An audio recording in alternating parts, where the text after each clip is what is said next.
Hey folks, Happy New Year! This is Magellan punching in at the top of the show to first of all thank you for listening, and second of all let you know what it is you're looking at in your feed this week. This episode, PilotChatz 14, is a rebroadcast of a Patreon exclusive discussion from about a year ago in which we piloted the show that we'll be covering for Chatz Season 10, Studio 60, on the Sunset Strip. Now, while this isn't an official episode of the season itself, we wanted to put this out because we think it provides some good context for the show, our relationship to it, and our initial impressions. Thank you again so much for listening. Thank you to Six for joining us for this pilot and for the entire season. We really hope that you enjoy. I'll be back at the very end of the episode for a few special announcements, so stick around until then. And now, without further ado, live from Chatz Studios on the Sunset Strip, it's Sunday morning in Hollywood.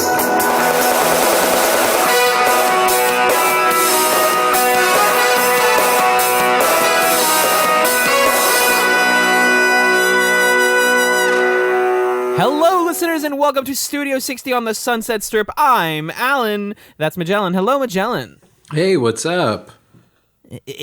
On this episode, our special guest is Lorraine Newman. Hi. And musical guest... Whoa, oh my God, Lorraine, That's me, how are Lorraine. you? You know, I'm doing great. Wait, is Lorraine's a woman's name? I don't remember. This is what I sound like, though. My gosh. It's finally the only appropriate time for me to do my Don Pardo impression. I forgot to do it. Well, if we end up doing this show, then you get to do it as many times as you get a different one every week. Oh, You ever think about that, big boy? I didn't think about that, big Joe? But that is very exciting. This is PilotChatz. It's the patron show. Hi, everyone. Hello, Magellan. We are joined, if you couldn't tell, by Six from Scanline Media. Hello, I'm a celebrity. I mean, basically, it's one of the top podcast Patreons out there. We do better than... We do, well, I was going to say we do better than you might think. If you go to patreon.com/Scanline Media, you can see exactly how well we do. So, actually, we can't really hide, well, we can hide those numbers. It creeps me out when people hide the numbers. Don't hide the numbers. Right? Like, you only hide the numbers if you're making no money or if you're making too much money and you want to pretend to be poor. Mm-hmm. Yep, pretty much. Exactly right. So Six, a friend of the pod, my Johto Quorum co-host, and a good friend, is joining us to talk about everyone's favorite TV supervillain. Basically the sort of like Dr. Evil of chats. It's Aaron Sorkin, folks. We're back. This time on PilotChatz, we watched the pilot of Studio 60 on the Sunset Strip, which is an American comedy drama TV series created and primarily written by the devil himself, Aaron Sorkin. It was about the production of a live comedy series similar to Saturday Night Live, if you didn't get our jokes already. It ran on NBC for 22 episodes from September 18th, 2006 to June 28th of 2007. NBC canceled the series after one season. And fun fact, it's Aaron Sorkin's only TV show not to air for more than one season. Honestly, if I could live in the world where the Newsroom got one season and this got 3 seasons, I feel like that's a better world. Like overall. Yeah. Yeah, we'll get into it, but I think we're gonna be inevitably comparing it to the Newsroom a lot because that was the show that we covered on Chatz 3 years ago now. But yeah, so it's a show run by him. It's hot off of the heels of the West Wing ending, and we watched the pilot, which is called Pilot. It was written by Aaron himself. It was directed by Thomas Schlamme. Tommy Schlamme. Yeah. Tommy Schlamme. Yeah, that's his name. Cats can have little Schlamme. Yeah. Magellan, what happened in Pilot? Well, in this episode, the executive producer of a late-night sketch comedy show sparks a media frenzy when he has an on-air meltdown during a live broadcast. The newly appointed network president, Jordan McDeere, has to scramble to make things right by hiring back 2 former prized employees to become the new executive producers of her network's flagship program. In doing so, she appoints 2 former members of the team, writer Matt Albee and former sketch producer, now director Danny Tripp, who had left the show years before on terms that were not amicable. Meanwhile, Albee and ex-girlfriend Harriet Hayes come to terms with having to work on the show together very soon after their breakup. What do we know about Studio 60? Have we seen it before? It was our first time? What are we coming to this with? I have seen bits and pieces, bobs and bits, I would say. Because, like a lot of other television shows, I would never choose to watch this on my own time. Oh, right. You hate Western TV. Right. But I lived as the youngest in a house of 4 And the three elders sometimes watched everybody TV, else and I got would the watch other Aaron Fluency shit. Sorkin shows, so I was left with this one. It's kind of how it went. It kind of just like I would walk through and it'd be like, oh, they're watching, like West Wing, or they're watching Firefly, or they're watching whatever, and it's like I would either sit down or like stand and watch a bit or keep walking.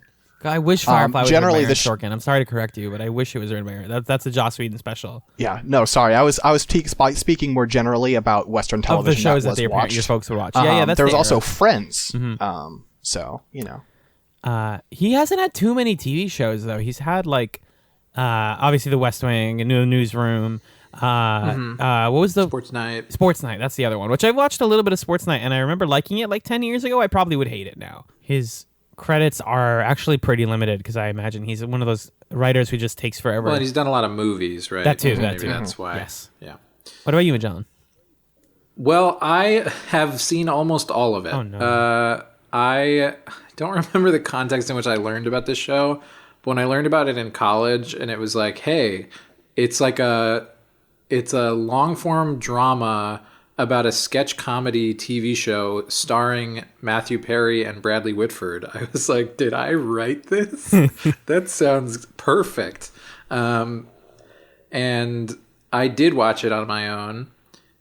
I had the same experience then that I'm having now, which is that I enjoyed it and I couldn't tell if it was ironic, and I don't care to investigate that about myself. But then I just sort of stopped watching it probably around episode like 17 or something. There's like a slow, stupid 3-parter that happens towards the end of the season. And I was like, okay. Whenever Aaron Sorkin tries to get into like, this is the arc, here is the plot of these episodes, it's like, no. The Neil plot line. Oh. Yeah, exactly. Like whenever he's got his framing devices, or like the whole Genoa thing from the newsroom. Right. It's like this isn't selling me on the show. So anyway, there's a point at which Studio 60 has something not the same as that, but kind of like that. And that's when I stopped watching. But before then, I was fueled by the things that I found genuinely exciting and snappy and fun, and then also the moments that are really dumb. Colossally so. And I think that comes through a lot in this pilot.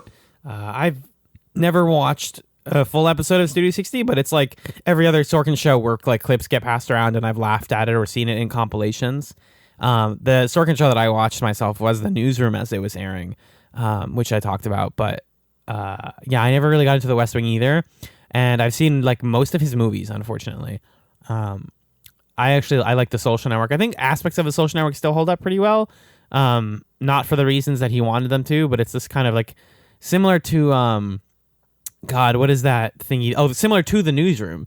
The Social Network feels like a specific point of like how people made films for a while, where it's just like, here's this really smart man who says smart things kind of thing. And I liked The American President because it's actually pretty simple and it's not him trying to grab for like big political ideas, even though it's literally about an American president. It's like a relatively straightforward movie. So Studio 60 is going to be a fun one. I think it's a fun one to talk about because it isn't as discussed as much when people talk about Sorkin's work overall.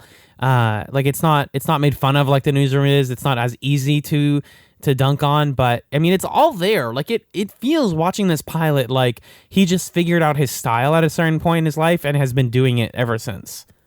Sure. Like I literally, when like people are walking around the set and talking really fast, I was like, yep, I'm just watching a Sorkin show. Like this is just how he does this. He doesn't know how to make any show any other way. And he doesn't know how to cast people of color except the one token character. That's just the way he's always been. And this is just a thing to keep in mind while watching this show. This show, as we mentioned, only ends up going for one season. And it is basically about Saturday Night Live and other sketch comedy shows.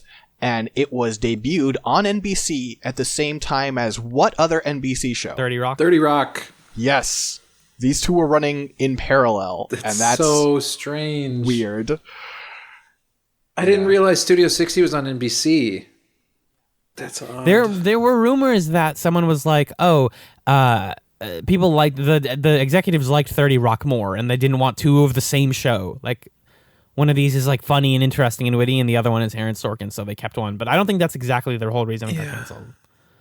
It's also like first season 30 Rock is also just a weird show and not very good. Well, this is a thing that we'll get into, but I think one of the reasons it didn't last is that the show was fucking expensive.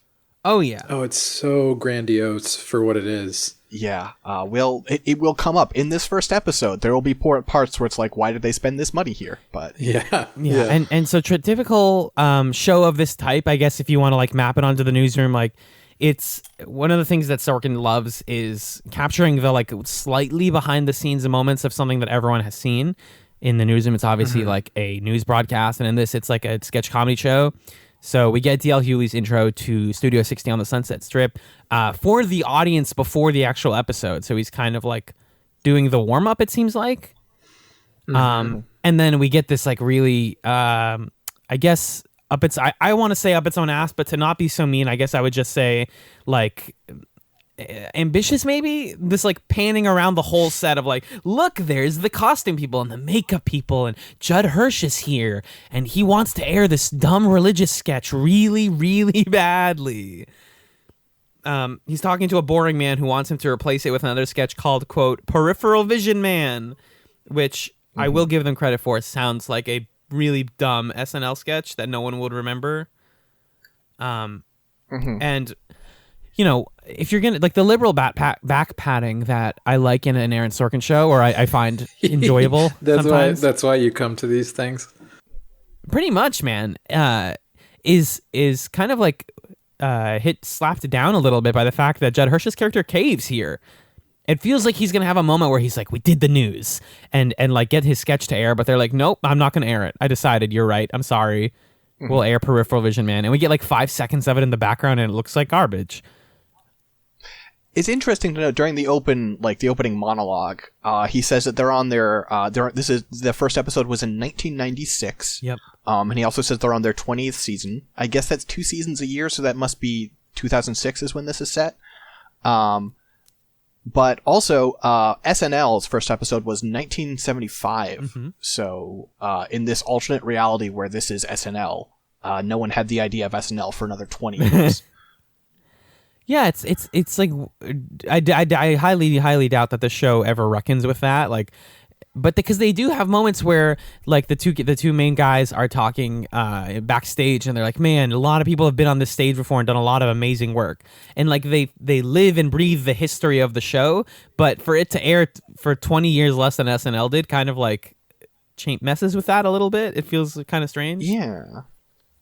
Yeah, it feels like the storied history was like, remember 5 years ago when John was here. Right. Like most of these people were probably just here. You know, this isn't like another generation of people like SNL actually is. It's an institution. The funniest thing to me about Studio 60 is that this show thinks that SNL could exist in Los Angeles. It's the most New York show. The second funniest thing is that they think that SNL could exist on a Friday, which is also... I'm sleepy on a Friday, man. Yeah, I'm out on a Friday. SNL is my excuse to stay in on a Saturday, you know? Right. Yeah, I mean, SNL has always felt so completely tied to not only New York, but the way that people in New York go about their weekends, where it's like, oh, you're going to be out late and you might go to a bar. Or you might like, some people want to like stay in and like catch a show really late at night because people stay up later in New York. Because things are open later. It makes perfect sense in that environment. As soon as you put it in LA, it's like, what about Hollywood? What about LA did you think was good for a sketch comedy show? I guess celebrities being closer. Yeah, I'm from LA, and I can tell you that people here go to bed at around 6 p.m. You really can't get anything done after 7. No one's awake anymore. The idea of a late night show is just and who's ridiculous. Gonna go to these 2 a.m. after parties and get hammered and then like take a La Cienega drinking in California? Yeah, people wouldn't don't do happen. that. Wouldn't be happen. Yeah.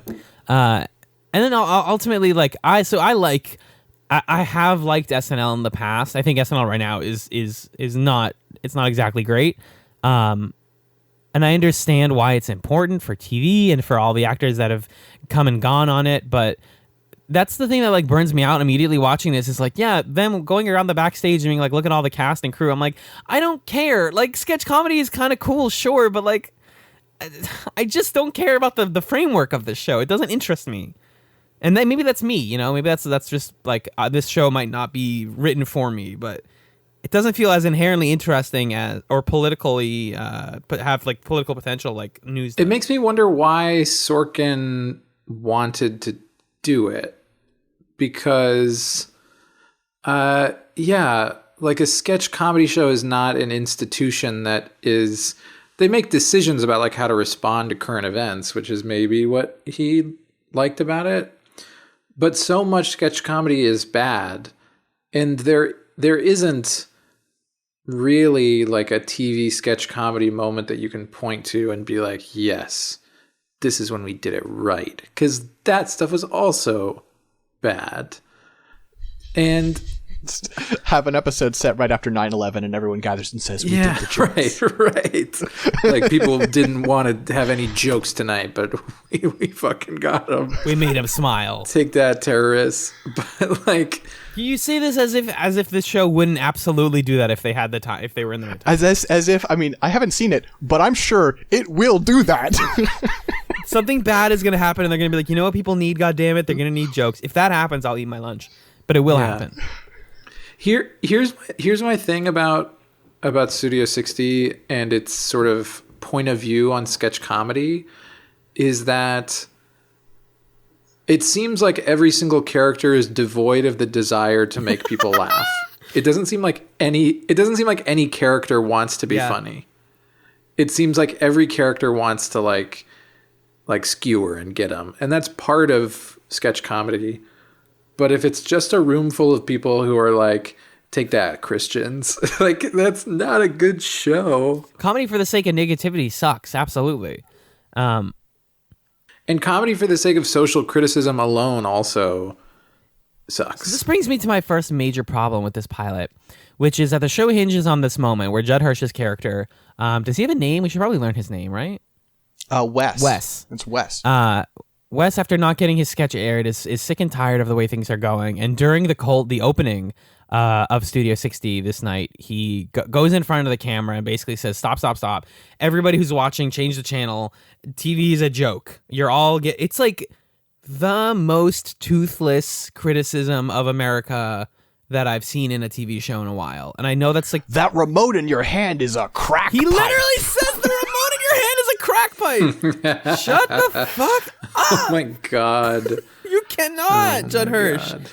Oh my God. And it's like the moment in the newsroom that's the equivalent is obviously America's not the greatest country in the world, but it could be, which like is still, I think, an interesting quotation. It's an interesting moment because it's like, oh, the people who believe that are this and people can disagree with it for this reason. But like, yeah, I'm sure most people know that TV is bad for you. Even in 2006, they're not stupid.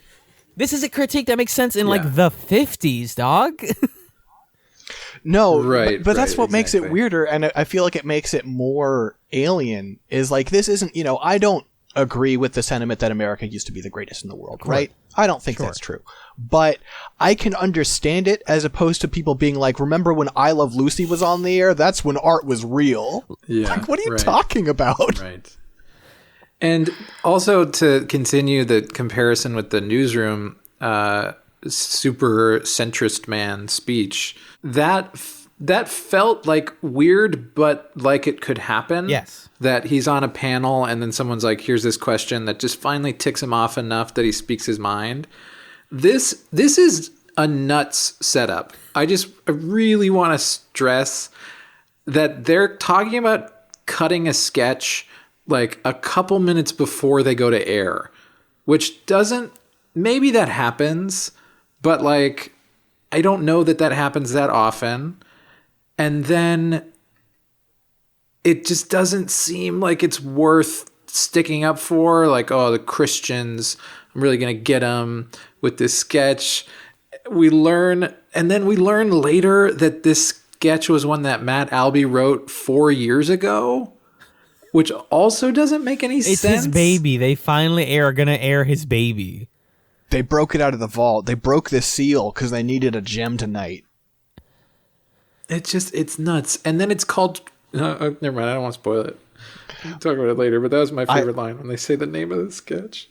I also do like that throughout the whole like thing, they're just like, we really don't feel like you're going to get the point. We're going to play like horror music underneath this rant, where it's like, you should be really scared that he's mad about TV. This music is just really woof. Right. And what further makes it like unbelievable is that the only reason that this is able to go on for as long as it does, I think they say like 52 or 56 seconds, is because Cal Shanley, the guy in the booth who, Sorkin loves showing the guy in the booth. And it always has to be the same type of character who's like, that's the guy that writes my checks. Nobody else can tell me to hit the stop button, and nobody can jump over me and just hit the button and save their lives because I'm the only one who knows how to do it. The corporate tools wouldn't know what button to hit. His fucking coworkers can know what button to hit. Someone can. It's all about loyalty around here, Alan. That is the part that felt the most implausible to me, was that everyone is standing 3 inches away from him, being like, "Hey, dude, turn it off," and he's like, "No," and they're like, "Please," and he's like, "No." Like, it's a button. Just cut the camera. Walk in front of it. Right. Why is this hard at all? It's like really, really weird, and I don't want to. I do want to completely dunk on this, but there are things I thought were kind of fun, like the opening presidential sketch that he interrupts is kind of spot on. Spot on in how bad it is, right? Exactly. Yeah.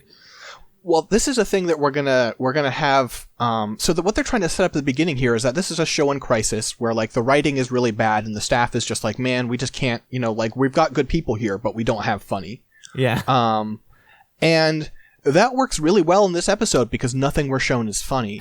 The problem that we're going to encounter as we go along is it's like, wait, no, the good writers are here now. And as the audience, you will go, no, they are not. No.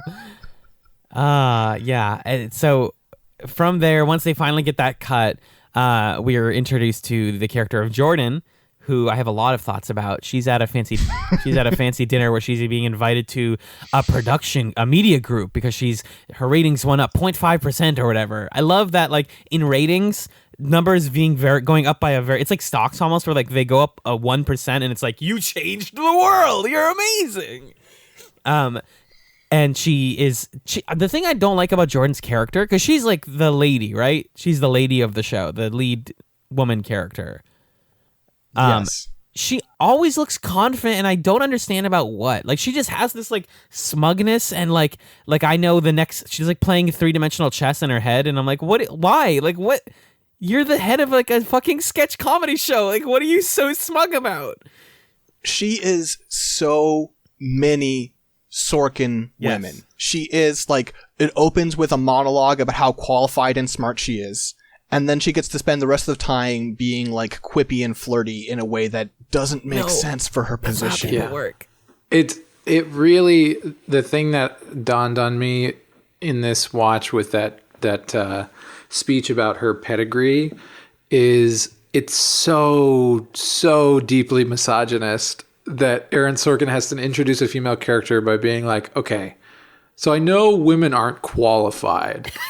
But this woman, she's done a lot. Like, yeah, listen, great. She's a different kind of lady. Okay, so we're allowed to like her and respect her. Mm-hmm. All right, on with the show. Okay, now. But don't worry, I'm still gonna make jokes literally in this first episode about how she can't drive. And don't worry, her boss is gonna be like, "Oh, you want to bring back these writers? What, do you have a crush on one of them?" And don't worry, you guys, she's gonna pause and think about it. Don't you fret. And then flirt with them later. Yes. Yep. Oh Yep. One of the most bonkers things about this pilot, also, as we keep going, is that they transition almost out of every major scene with a musical number. Mm-hmm. There's like a lot of licensed music in this show. Most of it isn't well used. It's good songs used terribly. Mm-hmm. And like, not just like, oh, they licensed Under Pressure, right? But like, not just that, like, they actually have 3-6 Mafia there for like a 3-second shot of them performing. It's like 3-6 Mafia for the scene. They're busy. What's wrong with you? Stuff. Juicy J was like, Aaron Sorkin, you don't forget to cash the check, please. He's just, I can't even believe this. I saw that. I was like, wait, no, that's real. That's not actors. That's actually 3-6 Mafia. So that's their cut is back to the studio. We get the main guy what's his name? Main guy who went on stage getting fired.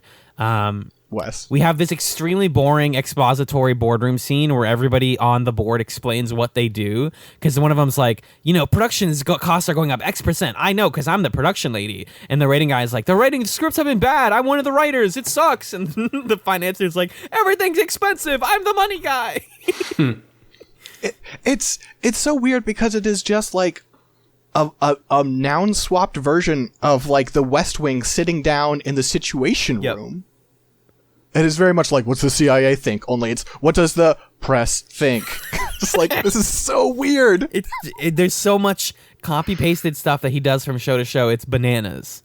Another one is when we transition out of Jordan's introductory scene, she's saying like, oh, I'm getting a phone call. I'll be right back. It's probably nothing. And then we get the thing that's in every single Aaron Sorkin show where everybody's phone goes off at once. And it's like, ring, ring, ring, ring, ring. Oh, no, the news. Like, it's like Aaron's afraid of phones.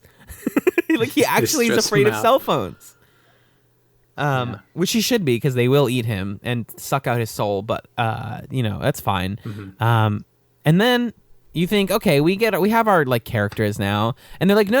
You don't even we're, like, 20 minutes into the episode, and we don't have our main cast yet. Here's Matt and Danny. Yeah, here's my thing with this episode is I think that Aaron Sorkin wrote it linearly and didn't go back and revise it. Because the way it's structured, it's like, yeah, they talk about the two main characters and you could say it's building tension, building suspense, but like I don't know, the reveal of them isn't enough that it needed to have that build up. And then, it just felt like he was writing through and he's like, okay, then this scene, then this scene, then this scene, and then they're going to do this. And then the episode's done. Are we past the opening or the monologue, crazy monologue on TV part? We are, but you can go back. I just wanted to talk about the news coverage of it the next day. Where every single news network is like... You can't... Here's the thing, Sorkin. Excuse me, sir. Excuse me, Aaron? You're not allowed to do an homage to network and then... have all of the news anchors explain in an homage to the film network. I felt like I was gone crazy pills, guys. The first one is like in an homage to the film network by blah, blah, blah. The second one's like, just like the main character from Network. And the third one's like, in the film, he's doing a network. And then I think it's Jordan who's like, wow, at least they know the guy who directed Network. Like, yeah, right. What's wrong with you? And then later, nothing works. She's talking to what's his face, the bird face guy who I like. I don't remember his name. It's like Chet or something, or like. I think it's Chet. It's not Chet, is it? Like Mark. Cal, the guy in the booth. No, not the guy in the booth. The network guy who's Jordan's boss. Oh, Jack Rudolph. Jack. When she's talking to Jack, and then he says something about like, well, we're not going to do what happened in the movie and give him his show back, right? And she's like, no, I have a better idea. And it's like, okay, Sorkin, so you can't do a network homage and then say, hey, I did a network homage, and then say, hey, now my plot is going to be better than the movie network. Also. At least they've all heard of Patty Chayefsky. Also, no like modern day news network would ever reference like the film network in that way. That's just so. It's like I think it's a little bit too inside baseball for. Well, it was 2000. It was a different. That's true. Maybe in 2007, everyone had watched. The sad thing about this whole thing is that Network is like a very good movie that holds up really well. Yeah, it's a great movie. But not for the reasons not for this stuff, not for like guy yelling on TV about how the world is bad, and then they make him into a celebrity or whatever. So we're introduced to our two main boys, Matt Albee and Danny Tripp, played by Matthew Perry and Bradley Whitford, respectfully. And respectful. Yes, I was thinking, is there a different word there? So Matt Albee is on a bunch of drugs because he just had surgery, and his entire gag for most of this episode is, hey guys, I'm on drugs. Did you know? I'm on drugs right now. Here are the drugs I'm on. I'm on a lot of drugs. Sorry, I'm being weird. I'm on a lot of drugs. again, just repeating the same gag over and over again. Mm-hmm. And Danny's job, I actually think that Bradley Whitford handles this character really well here, is just to be like, dude, please be cool, please. We could have jobs if you were cool. And like the few times, we'll get to it, but like the few times where Matthew Perry gets to just do like actual acting and not be, like Sorkin wacky, I think he kills He's great. Matthew Perry is I think I'm okay saying he's a good actor. I think I'm okay with that. He's a good Matthew actor. Perry and Bradley Whitford are both so good. Yeah. They're so fun. Like they do, maybe Matthew Perry's coming across as not as good at the Sorkin-y stuff because Matt Albee is written insanely. But I think they're both like really fun at the Sorkin-y stuff and just good.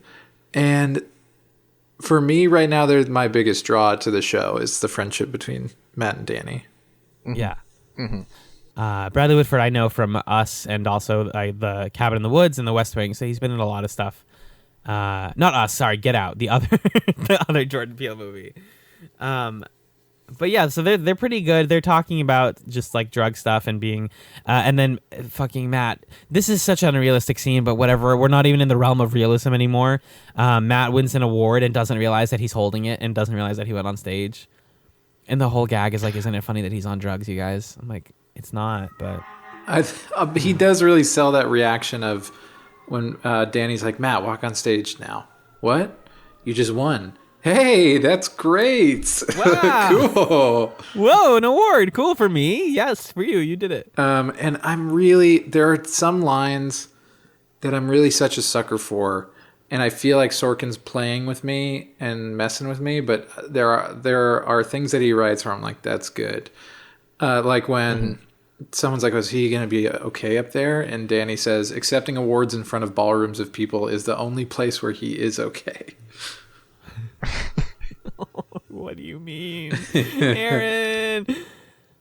So we find out that Matt was dating someone named Harriet, who works on the show currently.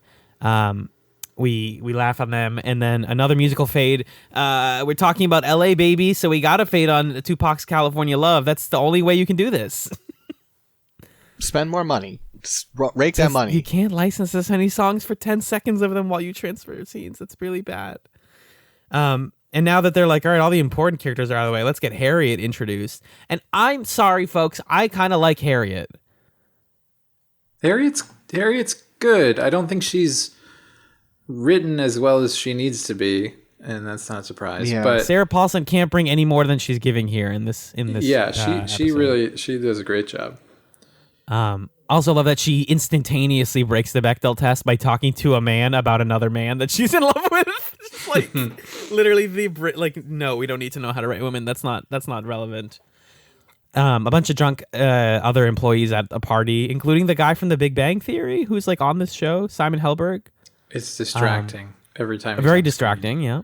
One of them is like, "Oh, like you're the religious one, isn't that weird? Like, was God there for you when you didn't get your sketch taken onto the show?" And she just has to tell them to fuck off. So this is one of the like thematic ideas that I hope the show tries to deal with. Is like, how are you a person of faith on a sketch comedy show where like there's so much of comedy is like kind of like poking fun at religious people and religious extremists and that kind of thing? Alan, my friend. Hello. It is the January the 8th, 2020. It is Wednesday, my dudes. You are sitting here and you are saying, I really want to see Aaron Sorkin talk about how faith interacts with comedy. You really want that? I do want that. No, do I think it's going to be good? Absolutely not going to be good. I do want it because I'm going to laugh at it. This is going to be hellish. Yes, that's the idea. That's why we're doing this. It's the kind of character relationship description. If you say, okay, the guy is super cynical, atheist, snarky comedy guy, and as I'm describing it, it sounds awful. Never mind. But I was going to say that like centering a character relationship around like this tension over hating faith because it causes people to be awful and loving faith because it like gives people what they need.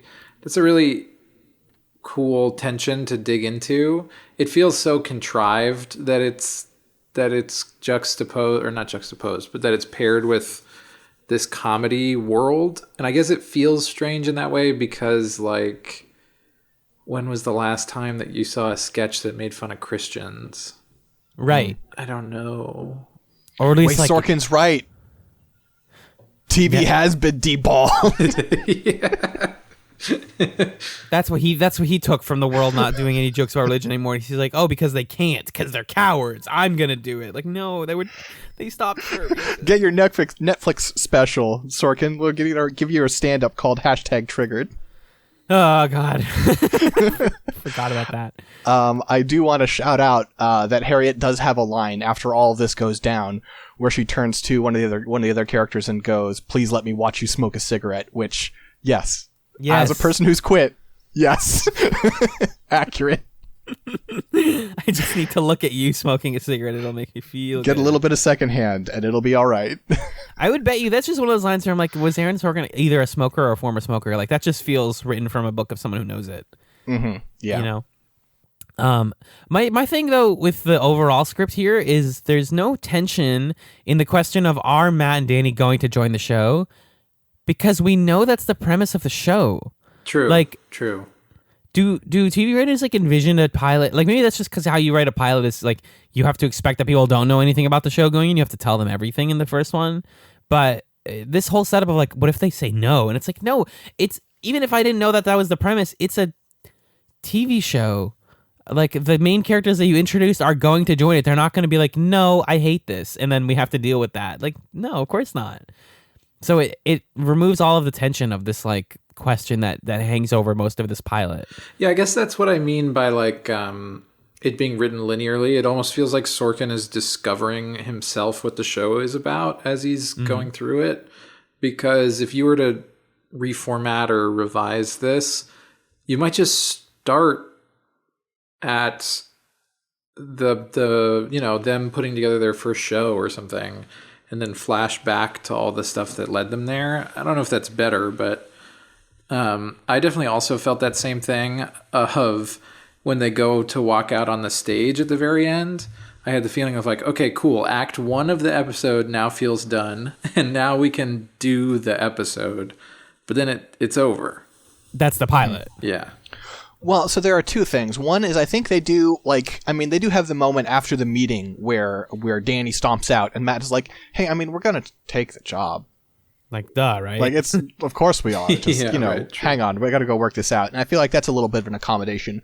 But also, I think a thing that is going to be a weird tension throughout this whole show, and is the reason that it seems like it stops with Act 1, is that this is a show about the sausage being made where they don't know how the sausage is made. And so they are always going to, they're going to be like, and here's the casing, and here's the room where we put all the meat in it. No, you can't bring cameras in here. And it's constantly going to have weird cuts whenever it's like, okay, and time to make funny, bye. Right. If we get a scene where they're like, it's time to write the script, and then they like the camera follows them as they go into the room, and then the door closes on the camera. That's it. That's what you're talking. That's kind of the idea you're talking about. Where like, because they don't have any idea. Like, Sorkin has no idea. Like, he can tell jokes now and then, and sometimes they're funny. If you gave him a sketch comedy show and you gave him a month to produce each episode and he had $1 billion, it would be atrocious. He couldn't do it no matter what resources you gave him. And that's something I always used to like about Sorkin's vibe, is that it felt like he had been like, he's been in situation rooms, he's been in newsrooms for like years and years. And like one of my favorite films, Almost Famous, was written by Cameron Crowe, who lived basically in his childhood, the life of the main character, where he like got to like tour with a bunch of bands and write about them as a journalist. And you feel that in the show. You feel like he genuinely was there and knows what it's like in behind the scenes. Even though Sorkin has done these things, and I'm sure maybe he was like in the back room of like SNL once or twice, this doesn't feel like someone who knows what SNL looks like. I don't think this is anything like how SNL works. Yeah, it doesn't. All of the things that he knows are things that he probably researched.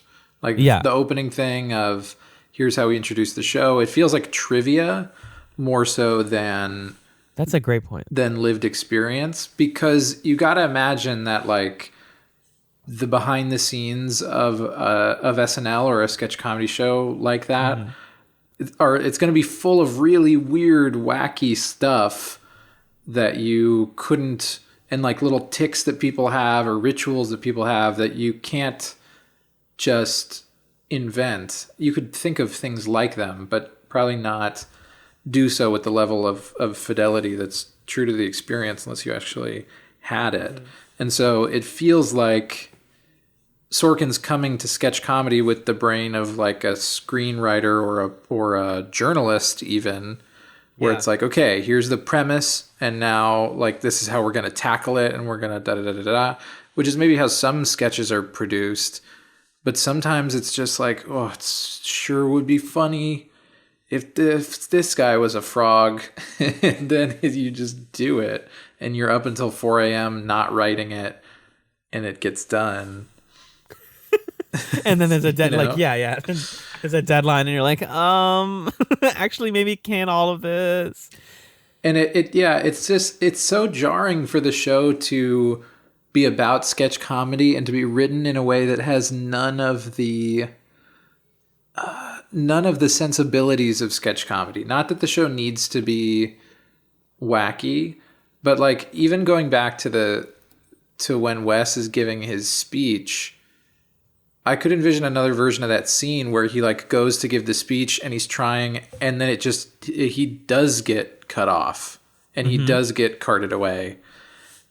And that maybe that's a better show than it like taking itself super seriously and doing dramatic music and then cutting to like the down studio 60 right thing.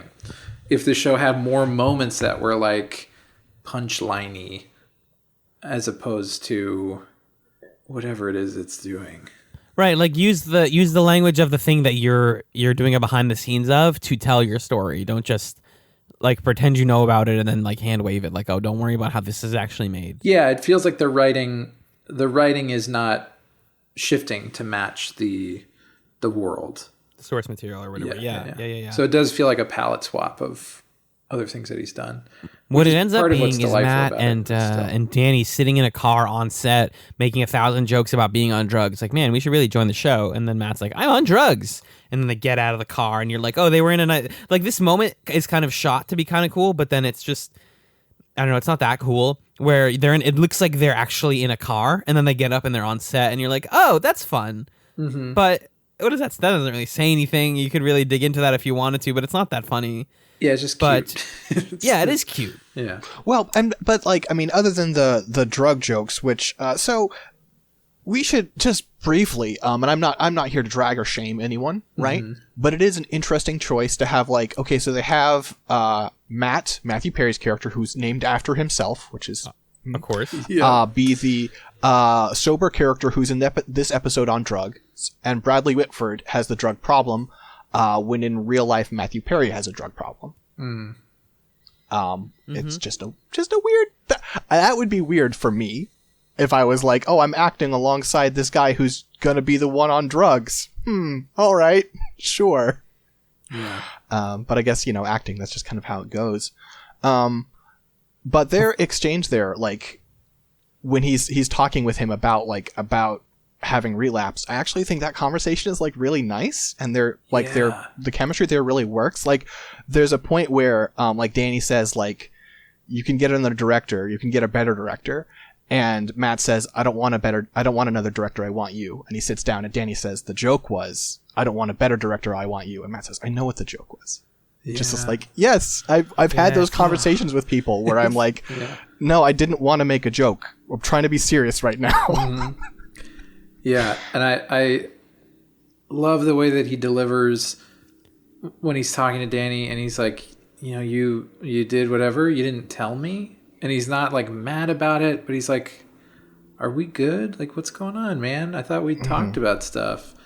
Their relationship feels so honest and real, and I wonder if it helps. I mean, it's probably not easy for Matthew Perry to be in close proximity with a character who has a drug problem, but I wonder if that helps his performance in a way of like, if I could say this to myself kind of thing. I don't know. That's a thought. But also, I mean, I think Bradley Whitford does a really good job because he's not evasive, but he's giving short answers and he doesn't want to make eye contact. So it's like he's trying to be open, but he's clearly like embarrassed and doesn't want to talk about it. Exactly. Yeah, when he's like, nothing happened, it just happened. And Matt's like, what? What do you mean? What are you talking about? Before that car scene, though, we get the most absurd scene of the whole episode. I'm sorry to pivot from a really poignant moment to the dumbest moment of the episode, but that's the way this is going to go. We get the reveal of how Harriet and Matt broke up, which is framed, like I said, another one of those, like, is this a mystery? Everyone's like, why did you guys break up? Was it over the religious sketch? And, like, Harriet's like, no, it's not about the religious sketch. Like, it's really not. Well, no, that's not it. Everyone somehow knows the Star Spangled Banner story. Like, or yeah, correct. Every person, because what I thought is that when Matthew Perry was telling it at the dinner table, it was like this just happened between us in a private room, so now I'm telling you about it. But then all of their friends somehow know like the catchphrase of their personal story. It was so odd. The implications I got was that everyone who asks, Harriet says, I don't want to talk about it, and Matt says, oh, it was the Star Spangled Banner. Yeah. And so we get them backstage where they reveal to the audience that the major thing that set them off for their breakup is that Harriet sang at a Pat Robertson charity. Pat Robertson, known hard right Christian bigot piece of garbage, just religious con artist basically. And Matt is like, that's a bigot, you worked for him. And she's like, he's not the only person at the charity and I didn't do it for him. He's just the guy on the front cover. And so it's like, well, we didn't want to split hairs, so I don't like you and we're breaking up over this. Yeah. I mean, it's intense. And there's obviously a conversation to be had about like, yeah, am I doing it for him or am I doing it because I want to do it for people who have faith and who care about religion actually? Because that's one of the hard things about like being a comedian or being an artist who's also religious these days is sometimes you might be approaching the like act of courting terrible people, but you're always on that line, right? Like you might always be like appealing to people who suck, you know, especially in comedy, you know? So I think that's why I was like, oh, Harriet's like kind of an interesting character here, but well, what was the part that you were saying you were going to name drop later? Oh, okay. Yeah. Well, this is my favorite. I want that. This is my favorite line of the whole episode. When they're fighting, and first of all, the Matt is like when he tells her that he's going to be co-running the show. He says, "I'm your boss now, so we're going to have to postpone this fight for a couple years." Couple years. That's a pretty good line. Yep. But then my favorite line of the whole thing is Harriet is like, hey, you know, you may think that I'm Christian. I sang for a bigot, but like, you know, that sketch, like it made fun of people and religious people. And I've been fighting for it all week. I really thought it should get to air and I thought it was funny. And then she says, and you know what that sketch was called? Crazy Christians. And I lost it. It's framed as like the smartest like name drop, like, oh my god. Wow. They went there. That is nuts. That's Sorkin though. That's Sorkin, baby. But like you can't do that, Sorkin, where it's like if in Jaws you saw the fin for the whole movie. And then when Jaws comes out, it's like a hand puppet shark. Right. And you're like, bye, it's Jaws. My name's Jaws. Hey, it's me, Jaws. The water. You can't do that. You can't build the tension around, this is the smartest, most genius sketch, like really skewering Christians, because they're crazy. They're not normal people. And I support that. Yeah. Me, a Christian, isn't that banyonkers? And you're like, is the episode over yet? Oh, that's what I need. That's why I'm here for Studio 60, is to get that every single episode. Just a moment like that. A crazy Christians moment? Yeah. It's very likely we'll get plenty of that. And then his is the last music transition I remember. Six's favorite transition when we go from the car scene to the next one, which is when Jordan tells Matt and Danny that they get their job back. We cut from that with Under Pressure by Queen. But just the backing track. Yeah, just boom, noon, noon, doo, doo, doo, doo, noon. And like one little yeah. It's just like yeah. You can't. I wonder if that was a licensing thing. It's like as soon as you get any of the song, it was just more tasteful. Don't you understand taste, Alan? I guess I don't understand taste. Here, I'm here from an anime podcast to explain to you how taste works. Also, thematically, what sense does it make that we're playing Under Pressure? I think it's just because it sounds cool. And because they're under pressure, Magellan. Yeah, listen, they just you could do that in any show. You just crack the code. They can. And why doesn't every show use Under Pressure? Right? You're right. It's just always appropriate. You're right. Oh, man. So they get their show back. The freaking amazing, awesome, love him producer guy gets his job back because he stuck to his principles. So they give him his job back, and then she ends saying that they're going to get to air their sketch finally. They're like, let's get to work. But not before they have a moment, like she walks away and they have just another one of those like, oh my God, Sorkin moments where they're like, man, this lady's pretty amazing. She's smart and hot. I don't know if that's possible. Man, women, they're so cool. And you're like, Sorkin, you have to stop. Yeah. Sorkin, you have to go to jail. Sir, Aaron. I'm here. I'm the police. I think every conversation where a character talks about Jordan, somebody says something about how she's attractive. Yep, pretty much. I think in every single one.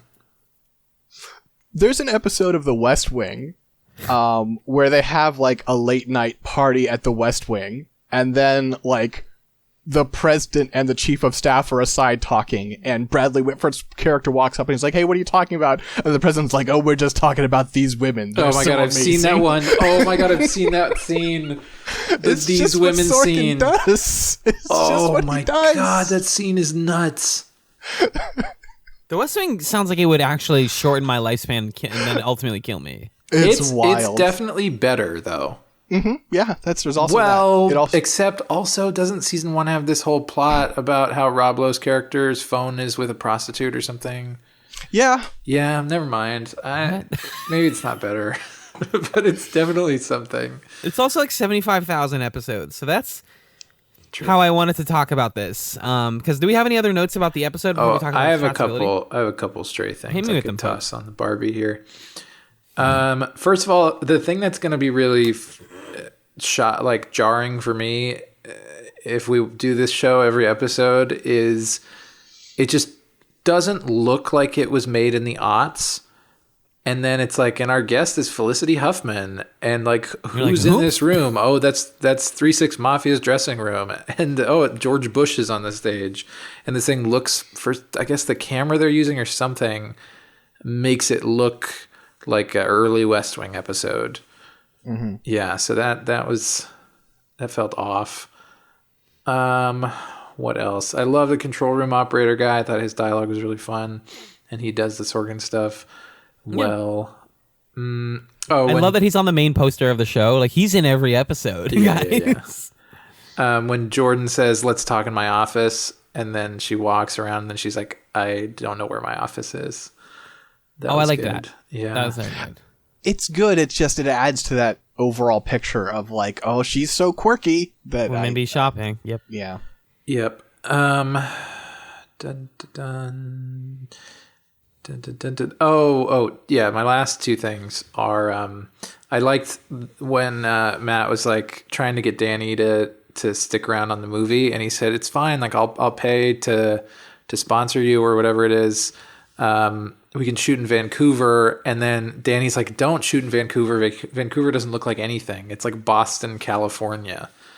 And the way, unless I'm mistaken, it felt like the way that shot was framed, like close on their faces, but showing you a lot of the background, was them trying to say like, look, we're shooting in Vancouver, or them trying to say like, look, it's actually Los Angeles back there. Oh, like it's trying to comment on that sort of? Yeah, they were trying to do something cute with it. but I couldn't really tell what. And then It looks like it was filmed like California, for what it's worth. Yeah. On Warner Brothers Studios. So I think that's what they were doing, is they were saying like, look, we're actually here, right in the thick of it, right here on the 101. And then the last thing that I had, sorry, two more things. That final Jordan moment where they're like, hey, maybe she's all right, and is when she's like, we're gonna start next week with crazy Christians. Hey, this lady's pretty cool. And then they keep talking about Ricky and Ron. And I think we do see Ricky and Ron, but I hope we never do, because I love the idea of just always talking about these two writers that are just trash and never meeting them. Oh, I know who they are. Yes, I've seen these characters before. I was just double checking. Yeah. Go ahead, The Six. one note I wanted to talk about is I feel like this is a problem that it feels very...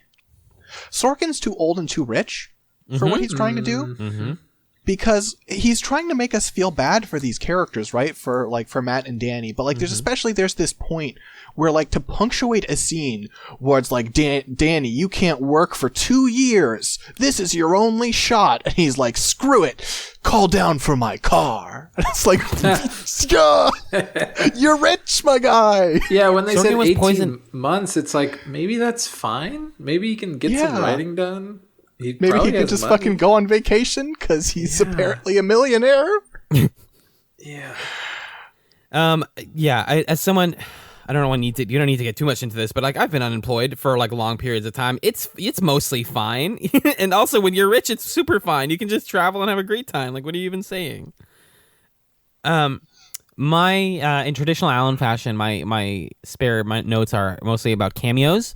The main guy of the media group that invites Jordan is the character Wilson White, played by Ed Asner, who's a very old actor who I know from he's Santa in the movie Elf, and also I believe he's a Mermaid Man in SpongeBob SquarePants, if anyone knows that. But that's neither here nor there.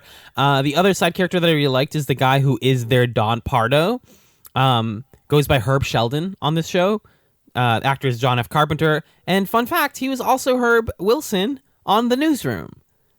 So who is the guy who counts them down? So basically, Sorkin just gets John F. Carpenter to come on shows to be like the introductory guy for the in-universe show, which I think is a cute little thing. You know what I mean? So there's those two, and then technically not a cameo, but felt like a cameo. D.L. Hewley, very funny actor, very cool dude, is technically a main cast, but as of this episode at least, does not feel in the slightest like he's main cast, because Aaron Sorkin doesn't know how to write people of color at all, or know what to do with them. He's just like, I don't know, because he's the host, and I get that like he's not necessarily seeing behind the scenes stuff, but like he's there, and he's got top billing, he's on the poster, like give the guy something to do. He'll get stuff to do. That's exciting. I'm hoping for him because I think he seems fun. I find that it's best to hope that people don't get anything to do on the show because they will be happier that way. Ultimately, that's better for them. But yeah, that's what I got. To pivot, let's talk about Chat's ability. So this is what we say, 22 episodes. So that would be 11 episodes of Chats. 11 weeks. I don't think that's too bad in the slightest. I always like to think about what extra, because I was like going through recently like all the shows that we have piloted and want to pilot. And one of our tabs on our like spreadsheet is like, what would we do as extracurricular media? Are there books for this? Are there side series? What would you think would be good extracurricular media for Studio 60? I think it would be really fun if we like just watched good sketches, you know, and just Chatsums were only, here are some sketches that are actually good by people who like sketch comedy. And it wouldn't even have to just be SNL. It's like, here's like other sketch stuff that's very good too, you know. I mean, you do like Mitchell and Webb. You can do, I mean, there's a bunch of great stuff out there. Oh yeah. There's probably some good Kids in the Hall stuff that I'm not familiar with. For sure. Whitest Kids is you have to be careful with that one, but they've got some good stuff. I laughed at Whitest Kids, you know, in middle school. Maybe that stuff doesn't hold up, but yeah, some of it's a little like, listen, they tried a little too hard to be edgy in some areas, but some of those skits are really funny. Yes. So yeah, and it's important to note that like, yeah, SNL is not the only important, influential sketch comedy show that exists.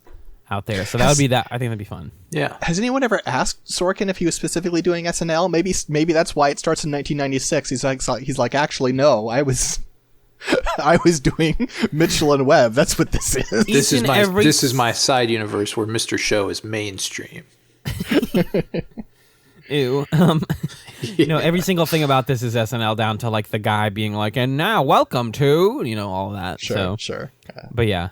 So I think that would be cool.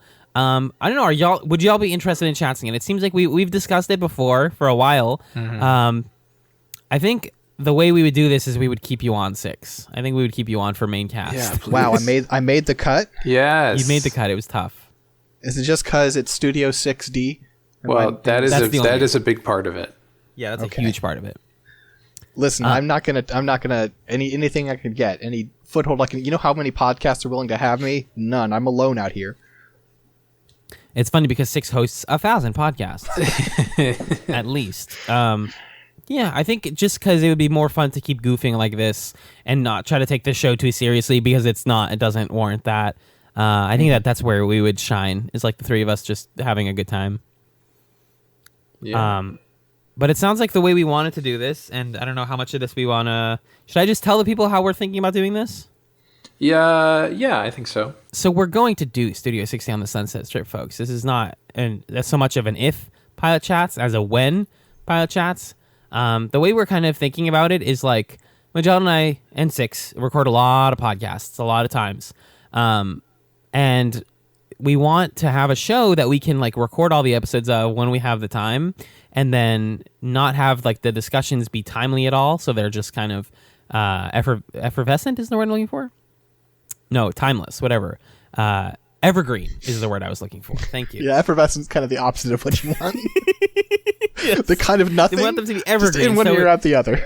They would just kind of be put into a vault, and then whenever we decide, like, oh, we're going to need a break, y'all can get a whole season of chats that might, like, be emails free or something, but will, like, go up as main feed chats for, 11 weeks while we take some sort of break or do whatever else we want to do. Yeah.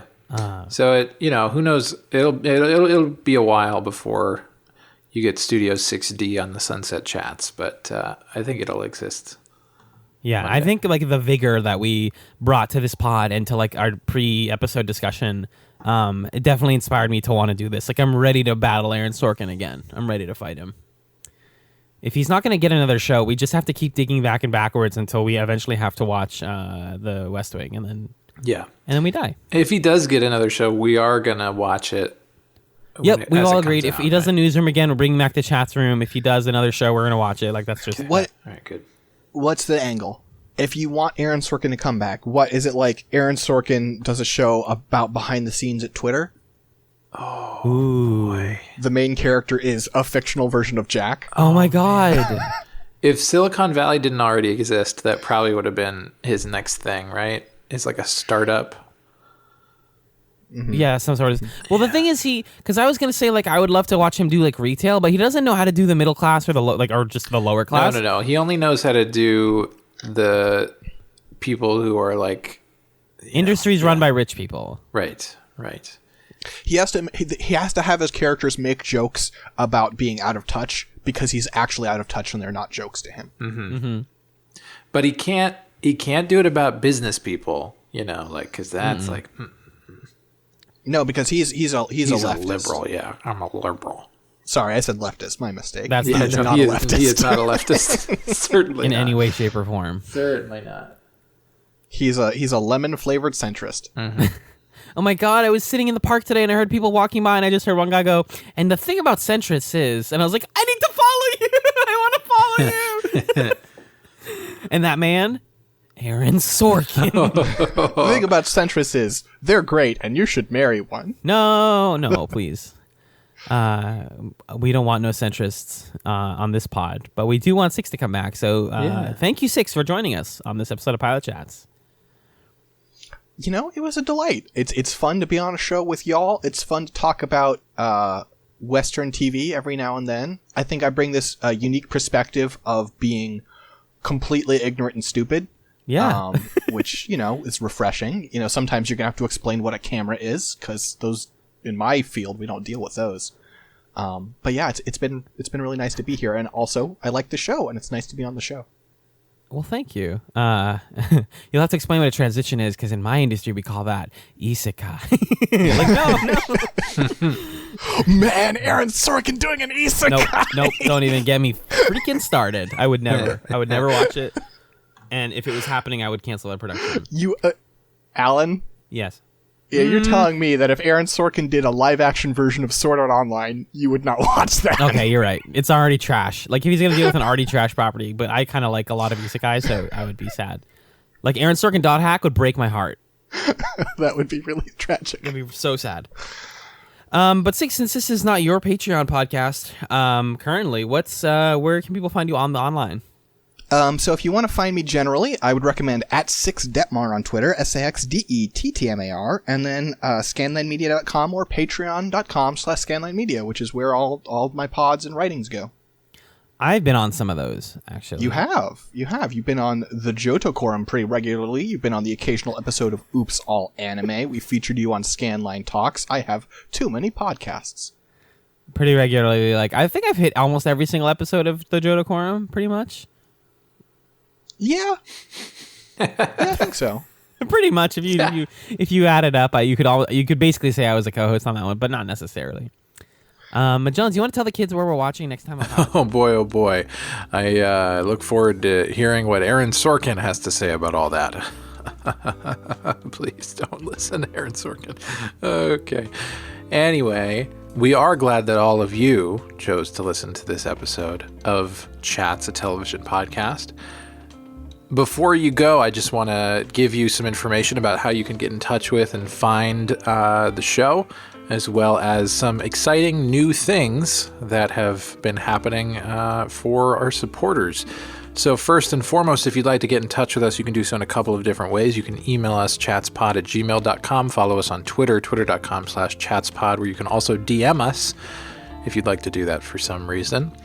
You can join a community of fellow listeners going back to old seasons of chats over at reddit.com/r/chatspod. Currently, they're about to revisit Freaks Chats, our second season, our season on Freaks and Geeks, so that should be pretty fun. And then, of course, we would greatly appreciate it if you rate and review us on iTunes, Stitcher, whatever, Google Podcasts, is that a thing? Spotify, can you review? I don't know, but wherever you can leave us a rating and a review, we'd really appreciate it. It helps folks find the show, and it helps folks know that you like the show. So thank you for that. In terms of supporting the show with some moolah, you can do that over at our Patreon, patreon.com/chatspod, and some exciting things at the Patreon. At $1 a month, you get access to my solo coverage of the X-Files called the Chats Files. And now also $1 a month and up gets access to our Chats Discord server. And things are popping off over there. People are chatting about different TV shows. We watch shows there together sometimes. There are some episodes where Alan and I are actually recording them in the Discord, and so you can kind of peek in on the process as the sausage is being made, so to speak. So that's really exciting, and that's just at $1 a month. At $3 a month, you get all of that, plus you get 3 bonus episodes per month, which and sometimes 4, which could be us piloting shows, just like what you heard in this episode. Could be us doing movie commentaries, or it could be us just kind of hanging out and doing whatever it is we feel like doing that particular week.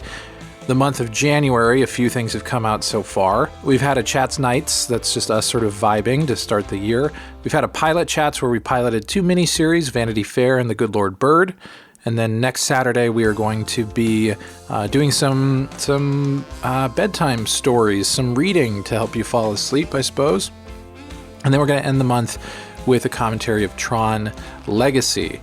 At $5 a month on the Patreon, you're just doing that because you like us, and we really appreciate that, and we'll love you eternally for doing so. The other thing that's happening right now is that our patrons, either now or very soon, are going to be getting first looks at our new website, which is going to be really cool. So if you want to help us build out that website and make it look awesome, you can become a patron, give us some feedback before we roll it out, to the whole world, the whole World Wide Web. very shortly. Thank you again so much for listening, folks. We really, really appreciate it. We'll be back next week with the very first episode of Sunset Chats on the first 2 episodes of Studio 60 on the Sunset Strip.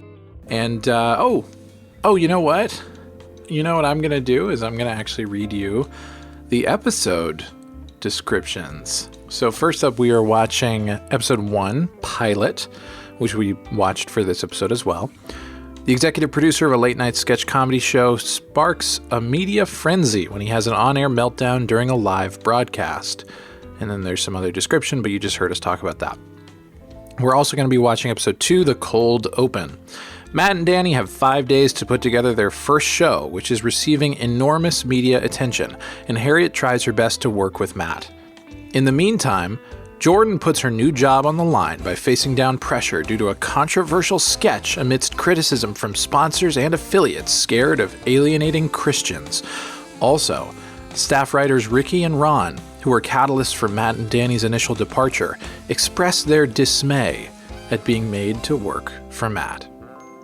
Just reading that makes me want to watch all of Studio 60 all over again. So I'm jealous of the journey that all of you are about to go on. Thank you again so much for listening, and we will see you next week. Until then, restart the clock.